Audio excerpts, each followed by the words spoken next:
यहाँ पे जो हम लोग के सवाल दिया है, सवाल बोल रहा है, क्या बोल रहा है कि एक द्विघात बहुपद ज्ञात कीजिए जिसके शून्यकों का योग तथा गुणनफल क्रमशः दी गई संख्याएं हैं। पहला में 1/4 -1, दूसरा में हम √2 और फिर कोमा 1/3, तीसरा में 0, चौथा में 1, 1 और पांचवा में -1/4 और कोमा 1/4 और छठा में बचा में है, छठा में 4, 1। ये हम लोग के क्या है, शून्यकों का मान दिया गया। यहाँ पे सवाल खुद ही लिख दिया है। एक शून्यकों का योग है, एक शून्यकों क्या है जी, गुणनफल है ना। तो आपको देखो यह समझाया जा रहा है, देखिए समझिए, आपको आसान विधि से समझाया जा रहा है, एग्जाम में आता है ये ना। इधर देखिए, तो यहाँ पे पहला हम लोग के बोल रहा है, बातें नहीं करो लड़का लोग, आप लोग भी शांत रहो, वही रहो, आप लोग शांत रहिए। एक द्विघात बहुपद ज्ञात कीजिए जिसके शून्यकों का योग मतलब अल्फा प्लस बीटा हुआ और गुणनफल अल्फा इंटू बीटा। तो दो चीज दिया, शुरू वाला हुआ योग और दूसरा वाला दिया गुणनफल, है ना। तो यहाँ पे हम लोग इस तरह बनाएंगे, क्या देखो, इसको पहला हम सॉल्व कर रहे हैं ना। पहला में हमें दिया है 1/4 -1, इसे हम सॉल्व कर रहे हैं। तो हम लोग जानते हैं क्या, अल्फा प्लस बीटा बराबर 1/4 दिया है, 1/4 दिया है ना जी। और अल्फा इंटू बीटा क्या है, केवल -1 दिया। लेकिन यहाँ पे गड़बड़ हो गया, बातें नहीं करनी है। हम लोग ना इसका जो थोड़ा फॉर्मूला पढ़े थे, अल्फा प्लस बीटा बराबर -b/a बराबर -x का गुणांक बटा x² का गुणांक। अल्फा इंटू बीटा में हम लोग पढ़े थे c/a, जिसमें अचर पद बटा x² का गुणांक था। मतलब कि जो हर होता है, जो डिनोमिनेटर होता है, वो दोनों इक्वल होता है, a आता है। तो यहाँ पे जो हर है वो बराबर करना चाहिए। जैसे में हमने पढ़ा था कि अल्फा प्लस बीटा बराबर -b/a था, तो ऊपर में क्या था, x² का गुणांक था, इसे ब्रैकेट में करके ये हम लोग जांच, अभी जस्ट इसका पहले वाला सवाल इसी तरह बनाते थे ना। अब बटा में x² का गुणांक था, नहीं जी ये गलत हो रहा है, x का गुणांक यहाँ पे है, यहाँ पे x² का गुणांक। तो बातें नहीं करनी है जी, हरा नहीं करना है, डिस्टर्ब होता है।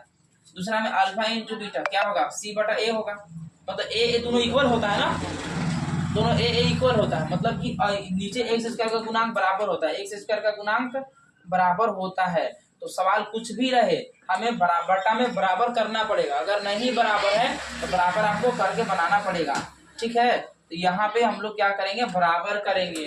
इसके बटा में 4 है, इसके बटा में 4 करना चाहिए हमें ना, तो क्या करेंगे, 4/4 से गुना कर देंगे अपना मन से।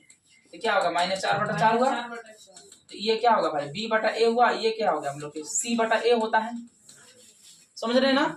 अभी जस्ट हम लोग पढ़े अल्फा प्लस बीटा में -b/a, जो हमने लिखा -b/a होगा, है ना।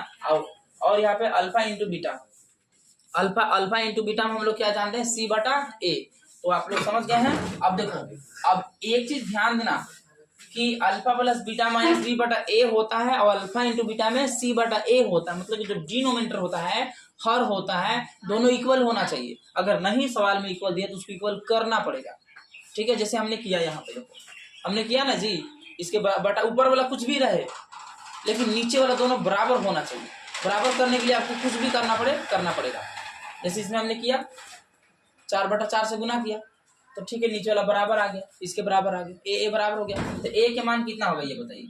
इसीलिए ए बराबर कितना होगा, इसमें भी 4 इसमें भी 4, तो ए बराबर 4 हुआ कि नहीं। बी बराबर कितना होगा बताइए, बी बराबर यहाँ पे माइनस है, यहाँ पे प्लस है, तो ये वाला माइनस होकर में आ जाएगा। अगर दोनों में माइनस रहा तो केवल बी बराबर वही अंक होगा, माइनस माइनस हट जाता है। लेकिन एगो में प्लस एगो माइनस दिया है, तो बी बराबर केवल माइनस, मतलब माइनस इसमें आ जाएगा। तो बी बराबर कितना हो जाएगा जी, -1। और सी बराबर कितना होगा, माइनस यहाँ पे नहीं, यहाँ पे दिया है ना जी, -4 होगा। और हमें क्या बोल रहा है सवाल में, एक द्विघात बहुपद का सामान्य यानी कि मानक रूप क्या होता है, ax² + bx + c होता है। वही बात यहाँ पे लिखेंगे, क्या लिखेंगे कि अतः द्विघात बहुपद